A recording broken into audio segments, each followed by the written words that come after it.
Into the vast future, a veiled god named Unicron seeks to consume planets as its fuel for power. It needs an item named the Transwarp Key to have access to different planets in different timelines. Unicron sends his army, headed by his most trusted henchman named SUSCRIBE, to recover the Transwarp Key.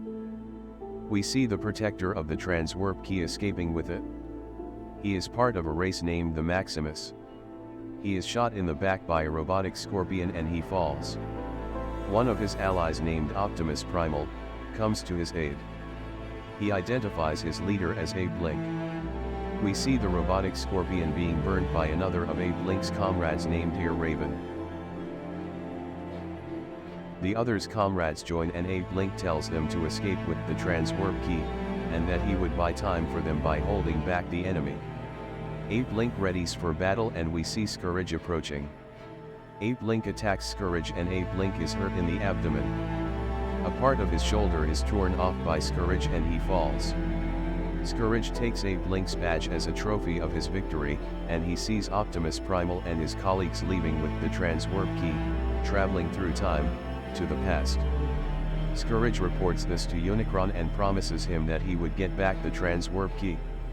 We see Unicron devouring the home planet of Abe Blink. The movie takes us to the past in the year 1994. We see two brothers named Noah and Chris. They are seen with their mom named Brianna and she leaves for work. The two brothers step out and we see Noah giving a machine he fixed to a guy named Rick for money. We also see a female named Elena. She gets to work late and her superior tells her that the police want her opinion on an artifact. Elena goes and lets them know which one is real and fake. She sees a raven statue. She is mesmerized and goes near it. She sees a symbol on the statue and suspects that it is from an alien source. She talks about it with her superior. Her superior takes it and goes to her office. Noah takes his brother to the hospital for checkup. He is 3 months behind payment of the bills and is sacked by the doctor. He goes to a place for an interview. He talks to the boss who says that the interview has been cancelled. The boss explains that Noah's former military commander called Noah unreliable. Noah and Chris get to their hood. Noah goes to Rick and they talk about stealing a car and selling it later. Elena's boss leaves her in the evening. She takes her boss's keycard and breaks into her office. She takes the raven statue and begins to analyze it. Noah and Rick are on a car hunt. Rick is on mission control whilst Noah is the man in the action. Noah sneaks into a museum using the back. He enters and Rick guides him into the parking lot. Noah sees a silver Porsche with a symbol on it. Elena uses a machine on the raven statue and it begins to break. It lets out a light straight into the sky. A truck begins to transform into the posture of that of a giant. He is the leader of the Autobots, an army of soldiers from a different planet. He begins to call out to the rest of his members and we see a motorcycle transforming to the posture of a human. The light emitting into the sky cannot be seen by a human. Noah breaks into the silver Porsche. A security guard comes and sees Noah in the car. The car starts to move on its own and we see the police chasing him. We see Rick abandoning Noah. The car stops and a truck comes to hit the police car. Another cop car comes and the car starts driving. They get to a place where the car is driving backwards. It disassembles and reassembles itself while turning to face the opposite side. The car makes copies of itself with Noah in them. The cop car follows the wrong Porsche and end up crashing. The Porsche parks in an empty building and transforms into that of a human posture.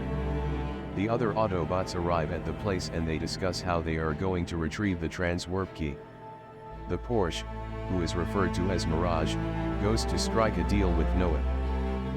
He says that he would allow Noah sell him to anyone for cash if he helps them get an artifact from the museum. They are all seen on the road. Mirage transforms to a garbage truck and takes Noah in the museum. We see SUSCRIBE and his henchmen dropping into the lake. They get out and are seen approaching the museum. Elena is about to go home when she meets Noah. Noah tells her about the giant robot he saw and she doesn't believe him. They fight for the transwarp key when an explosion occurs. We see SUSCRIBE, and he sends his pets to go after Noah and Elena. They both run down the stairs and we see SUSCRIBE still blasting the museum. Mirage comes to the place and starts to blast SUSCRIBE. He calls for backup and we see Bumblebee being the yellow one, RC being the motorcycle, and Optimus Prime being the truck. They all transform and join in the fight. We see Bumblebee fighting one of SUSCRIBE's men. Optimus goes to fight SUSCRIBE.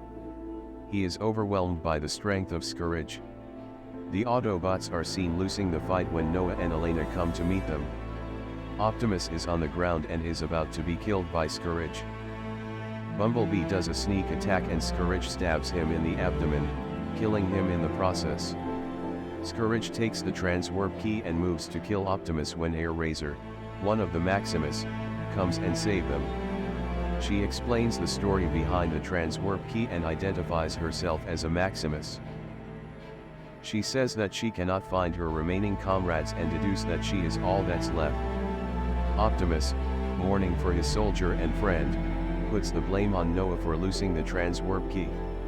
Airazor tells them that she and her comrades divided the transwarp key into two just in case it got into the wrong hands. She further says that she cannot find the remaining half. Elena, with her skills in mythology, recognizes some symbols on the raven statue and says that some of the symbols can be found in a city in Peru. Noah goes to say goodbye to his brother. Mirage stands on a car to see what's going on. The car gets destroyed due to his weight and Noah goes to see if his mom is awake. He comes back and he sees Chris talking to Mirage. Noah explains everything to his brother. Chris decides to pack up his stuff when Noah stops him. Chris then asks Mirage to take care of Noah. He threatens Mirage that, if anything happens to Noah, he will be coming after him. The duo gets to the meeting area. They arrive in style and we see the whole team available. An Autobot helicopter lands to pick them up. It vomits its engine and Mirage makes a decision to walk to Peru. They are seen traveling to Peru in the plane with Airazor flying by their side. Click the link in the description to watch the part 2 as we see the meeting of Optimus Prime and Optimus Primal with the Maximus comrades ready for revenge.